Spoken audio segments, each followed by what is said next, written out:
As a Chinese, I originally thought that as long as I'm not against the government, don't buy real estate, don't have children, choose to lie flat and wait to die, I can basically escape most of the Communist Party's persecution or delay the onset of persecution. But once I found out that the organs in my body are walking treasures, I don't even have a chance to lie flat.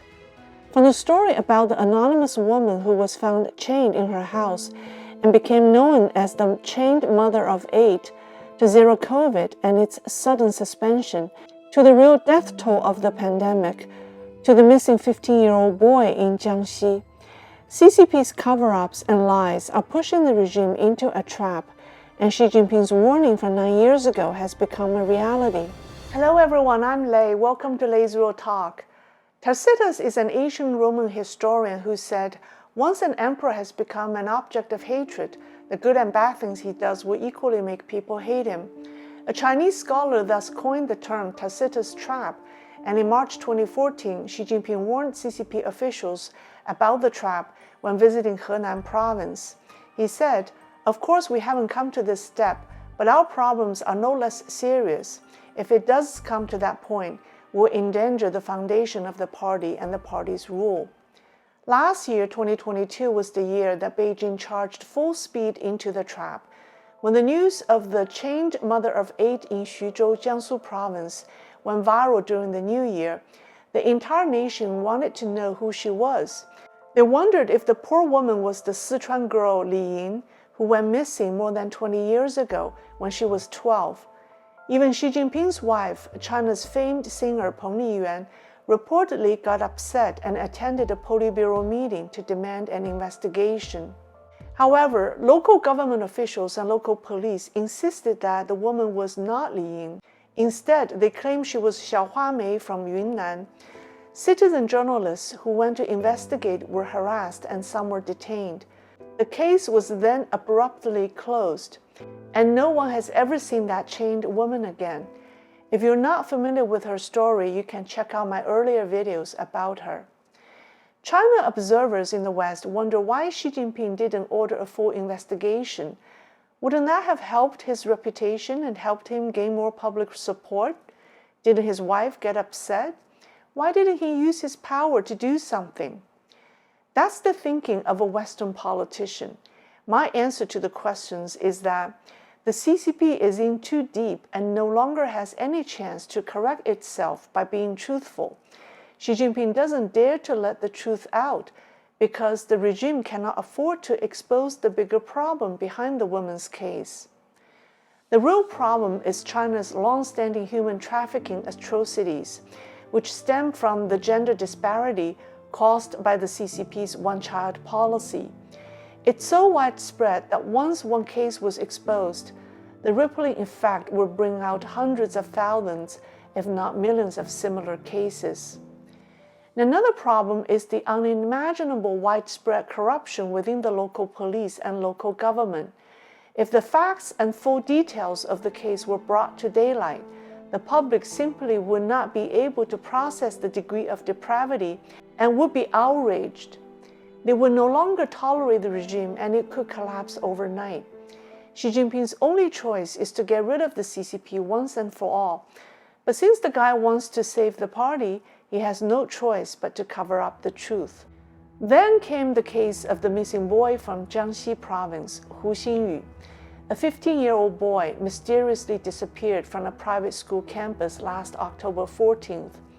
The case went viral as the public increasingly became concerned about the problem of missing teenagers in China. Online discussions gripped the nation as citizens suspected that the boy had become a victim of organ harvesting. Under pressure, the police released a statement on January the 7th, stating that they found no evidence who was murdered and that the boy likely left campus on his own. The statement detailed extensive search efforts by more than 1,000 individuals. They covered nearly 40 hectares of woodland near the school, 200 kilometers of rail tracks, and 72 ponds and 3 reservoirs.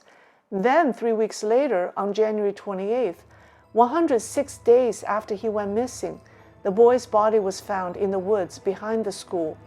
But the story quickly changed, and the official regime mouthpiece, CCTV, reported that a grain warehouse guard discovered Hu Xingyu's body in a state-owned grain depot less than 100 meters away from the school. The police immediately conducted an autopsy and announced the next day that DNA tests proved that it was indeed Hu Xinyu, and that the boy committed suicide by hanging himself with shoelaces. However, the public was not convinced. People said that the discovery of Hu's body was more mysterious and suspicious than his disappearance. They asked, 1.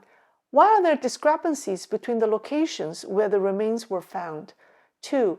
How could the police's mass searches have missed a body?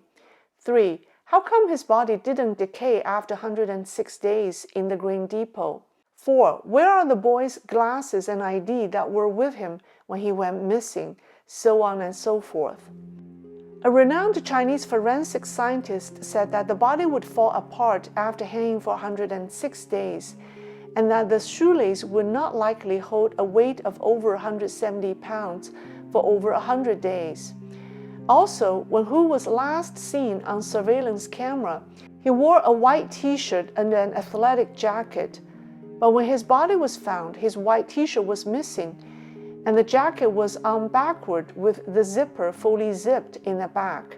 People asked, how many people can zip up their jacket when it's worn backward? A Chinese doctor demonstrated in a video that after a body becomes stiff upon death, you can only put the jacket on the body backward. So was the boy's jacket put on his dead body by someone else? Who? And when did the boy die? Without addressing any questions, the local police quickly held a press conference 5 days after the body was found. They concluded that no organs were missing and that the boy committed suicide. The conference was broadcast live by state media. Officials read from a previously written script. They announced that anyone who spread false information would be punished by law. And they only took questions from state media such as People's Daily and CCTV. Now the boy's family cannot be reached, and one neighbor said in a video that the family is being held by local authorities in a hotel. Roads leading to their home are under surveillance. The regime hopes that people will forget the boy, but are they able to? Like the case of the chained woman, the crimes behind the case of the missing boy are so atrocious that it's enough to destroy the CCP if they were ever exposed. If the CCP let the Chinese people know the truth about forced organ harvesting and what really happened to the boy, the public wouldn't be able to take it and would certainly overthrow the regime. On the surface, the CCP continues to lie and cover up the facts. But if you look at it from another perspective, it doesn't have any chance to redeem itself. It's doomed if it tells the truth and doomed if it doesn't. That's the trap that Xi Jinping and the CCP are in, and they have no way out. I know these are disturbing topics, but there's a bright side. Traditional Chinese culture believes that good and bad can be mutually exclusive, but also intergenerating. Good things can arise from bad circumstances, and bad may come from good. And no matter how terrible something is, there's a positive side. Take the pandemic, for example. It has caused tremendous suffering around the world and wreaked havoc on all of us. But at the same time, it has provided the perfect opportunity to let the world see the true nature of the Chinese Communist Party and what it's done. Without the pandemic, many people would still be deceived by the CCP. Similarly, the chained woman and missing boy cases may be heartbreaking stories, but they have pushed the CCP into the Tacitus Trap and won't let it out. We should remain hopeful no matter how terrible we feel. I want to end my video by playing a music video made by a Chinese netizen who rewrote the lyrics of a Chinese song to raise awareness of Hu Xinyu and his tragic story. Thank you for watching. I'll see you next time.